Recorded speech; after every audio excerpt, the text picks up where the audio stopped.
जो बहुजन समाज के हैं, एससी और ओबीसी माइनॉरिटी के हैं, वो चूड़ियां पहन करके केवल अपनी कुर्सी बचाने के लिए चूड़ियां पहन लिया है। और जब वोट का समय आ जाएगा, जब चुनाव आ जाएगा, तो अपना हित ऐसी बताएंगे। ये समाज की बात ना करते हुए इनका सिर्फ मुख्य एक ही लक्ष्य है, कैसे भी सत्ता को प्राप्त करना। कि जब बिल आया तो जो सौर समाज के जितने भी सांसद विधायक थे वो सारे के सारे अपने समाज के साथ खड़े हो जाते हैं और ओबीसी के लोग खड़े नहीं हो रहे। जो बहुजन समाज के हैं, एससी और ओबीसी माइनॉरिटी के हैं, वो चूड़ियां पहन करके केवल अपनी कुर्सी बचाने के लिए चूड़ियां पहन लिया है। और जब वोट का समय आ जाएगा, जब चुनाव आ जाएगा, तो अपना हित ऐसी बताएंगे, समाज के बनकर आएंगे। मैं समाज के लोगों से अपील करता हूं, ये बहरूपियों को जूते से स्वागत करना, जूते से। भारतीय जनता पार्टी केवल दिखावे का काम करती है। भारतीय जनता पार्टी ये दिखाती है कि वो एससी एसटी ओबीसी के हितैषी है। अगर हितैषी है तो इस बिल को पास कराए और अपने जो महाधिवक्ता है उसको वहां पर सुप्रीम कोर्ट में खड़ा करना चाहिए था। सरकार भी बदलनी है। देखो सरकार बदलने क्या, मुझे कोई फांसी चढ़ा दे। सरकार में भेदभाव ज्यादा हो रहा है। भेदभाव और एक शिकायत और है, आला अधिकारी जितने भी हैं कोई फोन नहीं उठाता। जबरदस्त हो रहा है, ये तानाशाही है इनकी। ये लोग जो है लोकतंत्र को नहीं मानते, कानून को नहीं मानते। जो कुरीतियां जातिवाद की कुछ खत्म नहीं थी, उसको पुनः बीजेपी ने लागू कर दिया। साथियों नमस्कार, मेरा नाम रवि कुमार है और आप देख रहे हैं बतंगड़ न्यूज। इस वक्त हमारी मौजूदगी लखनऊ के दारुसफा में है। आप देख सकते हैं हमारे पीछे, आप देख सकते हैं पीछे यूजीसी के समर्थन में स्वामी प्रसाद मौर्य की पूरी टीम यहाँ पे समर्थक लोग आ चुके हैं। मैं लोगों से बातचीत करता हूँ और समझता हूँ जिस तरीके से दलित समाज के बच्चे, लखनऊ विश्वविद्यालय के बच्चे इसी लखनऊ में जब धरना प्रदर्शन कर रहे थे तो वो कितनी बुरी तरीके से मारी गए, पीटी गई, उनको जेल भेजा गया, उन पर चालान कटी।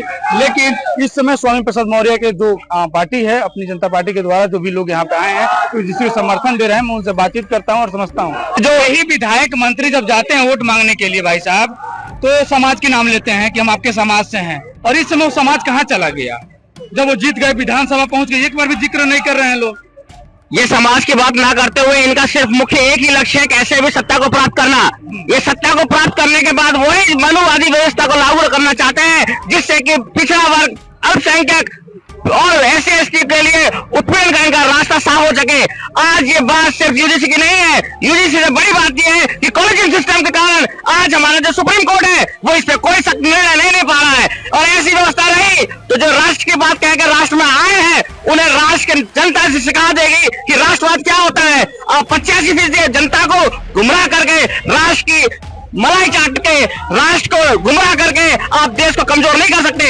एक देश में सब लोग बराबर हैं, सबका साथ सबका विकास के नाम पे इन्होंने सत्ता हासिल करी, लेकिन यहाँ सबका साथ सबका विकास एक महज एक जुमला बनकर रह गया है। भैया अभी भी समाज में भेदभाव है, छुआछूत की बीमारी है अभी।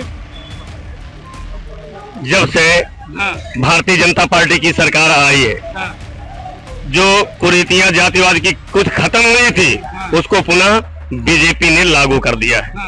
ये किसी से छिपा नहीं है। जाति के नाम पर लोगों के शोषण हो रहे हैं। अगर यूजीसी से इतनी बड़ी दिक्कत सरकार को थी तो यूजीसी जब बिल बनाया था तो क्या सभी समाज के लोगों से बात किया था? जब धारा 370 हटाई जाती है कश्मीर से, तब वहां पर हुक्मरानों को लाकर के नानी उत्तर प्रदेश की जेलों में डाल दिया जाता है। और यूजीसी के लिए उन्हें सर्व समाज के विरोध के आगे झुकना पड़ा और इसलिए लागू नहीं करना चाहती है सरकार। लेकिन बहुजन समाज के लोग सड़कों पे उतर चुके हैं। यूजीसी बिल लागू होगा, क्योंकि शोषण हुआ है तो बहुजन समाज के लोगों का हुआ है। ओबीसी समाज के, बहुजन समाज के इतने नेता हैं, बड़े बड़े नेत्री हैं, लेकिन वो लोग मैदान में नहीं आ रहे हैं, खुल के सामने नहीं आ रहे हैं। क्या चीज का डर है उनको? उनको डर इस चीज का कि उनको अपने वोट बैंक का डर है, क्योंकि उनको कुर्सी प्यारी है।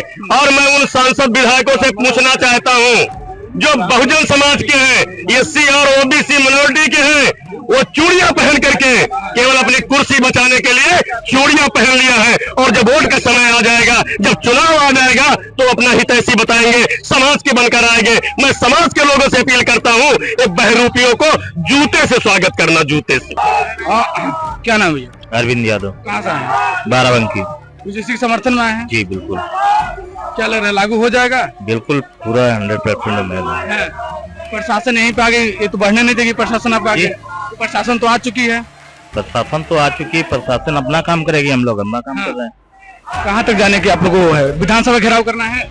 जी बिल्कुल, विधानसभा घेराव करेंगे और जैसा कि हमारे राष्ट्रीय अध्यक्ष माननीय स्वामी प्रसाद मौर्य जी ने घोषणा की है कि आज हम लोग राज्यपाल महोदय के द्वारा राष्ट्रपति को राष्ट्रपति के नाम ज्ञापन देने का हम लोगों का आज प्लान है और वो हम लोग करेंगे। आपको लग रहा है समाज में अभी भी भेदभाव हो रहा है? जी बिल्कुल, ये तो भेदभाव हो ही रहा है और सुप्रीम कोर्ट ने माना ये भेदभाव हो रहा है। सुप्रीम कोर्ट के निर्देशन पर ही ये गाइडलाइन बनी थी और जिस प्रकार से जो जनरल क्लास के लोग हैं वो इसका विरोध कर रहे हैं, मुझे लगता है कि उसमें ऐसा कुछ भी नहीं है। जो कमेटी बनेगी उसमें 10 लोग रहेंगे, 10 में से एक SC, एक ST, एक माइनॉरिटी का व्यक्ति रहेगा, महिला रहेगी, छात्र रहेंगे, बाकी 6 लोग तो जनरल क्लास के हैं। और इस बिल में SC, ST, OBC के साथ साथ EWS जो वीकर सेक्शन है, जो विकलांग है, महिलाएं, अरे सभी तो उसमें आच्छादित कर लिए गए। बहाल होगा क्योंकि हमारी संख्या बहुजन समाज दलित समाज की संख्या कम नहीं है, बहाल होगा। और बहाल के साथ साथ ये सरकार भी हमें बदलनी है। इस बार सरकार भी बदलनी है। बिल्कुल सरकार बदलनी चाहिए, मुझे कोई फांसी चढ़ा दे। इस सरकार में भेदभाव ज्यादा हो रहा है। भेदभाव और एक शिकायत और है, आला अधिकारी जितने भी हैं कोई फोन नहीं उठाता। नंबर आप क्यों प्रोवाइड करते हैं? जो भी सरकारी नंबर मिली है उनको कोई फोन नहीं करता। बाइट में आप मीटिंग में है, बाइट में आप बिजी हैं तो आप कॉल बैक भी तो कर सकते हैं। ये पुलिस अगर घटना के बाद क्यों पहुंचती है, घटना से पहले क्यों नहीं पहुंचती है? मुझे ये शिकायत है और सरकार को तुरंत खदेड़ देंगे। विश्वविद्यालय में अभी भी भेदभाव हो रहा था, खुल करके हो रहा है, जबरदस्त हो रहा है। ये तानाशाही है इनकी। ये लोग जो है लोकतंत्र को नहीं मानते, कानून को नहीं मानते और जो है अपना ही सत्ता शासन करना चाहते, जो दबे कुचले पिछड़े उनके ऊपर ये शासन करना चाहते।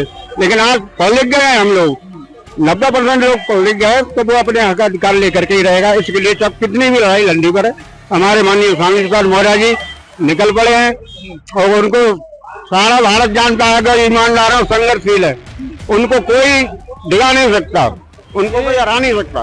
ये राजनीतिक लॉलीपॉप तो नहीं था कि बिल आती है उसके 2-4 दिन बाद समाज समाज के लोग रोड पाते हैं उस पर से उसको।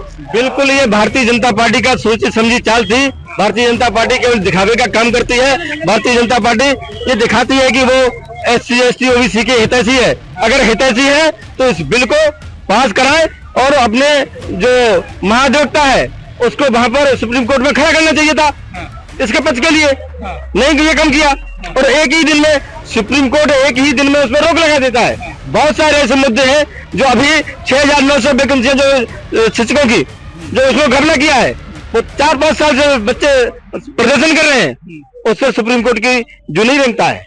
लेकिन अगर ये बिल आता है तो मुझे तो लगता है कि कहीं न कहीं सारे के सारे जहां पर भी उच्च संस्था में जो जातवादी मानसिकता के लोग बैठे हुए इन पर अब हमारा भरोसा नहीं रहा है।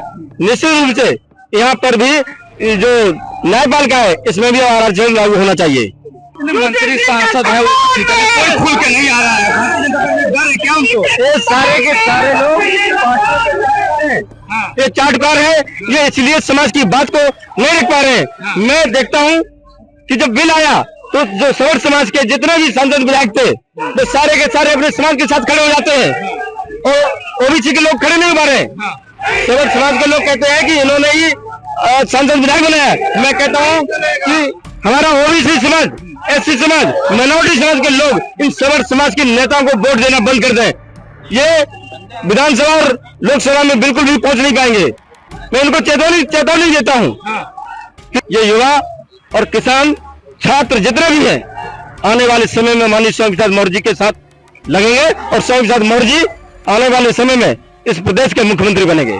जिस समाज की आप लोग बात करें, जिस समाज के लिए आप लोग धरना प्रदर्शन करें इतनी मजबूती से, क्या लोग समाज आपके साथ देगा 2027 के चुनाव में? ये आपके सामने ये प्रतिबिंब है, एक छोटी सी झलक है। अभी जो स्थितियां बनी हैं, अब दोस्त और दुश्मन को समाज पहचानने लगा है। जिस तरीके से मंडल कमीशन जब लागू हुआ तो यही सबल क्लास के लोग हमारे लोगों को बहका दिए थे।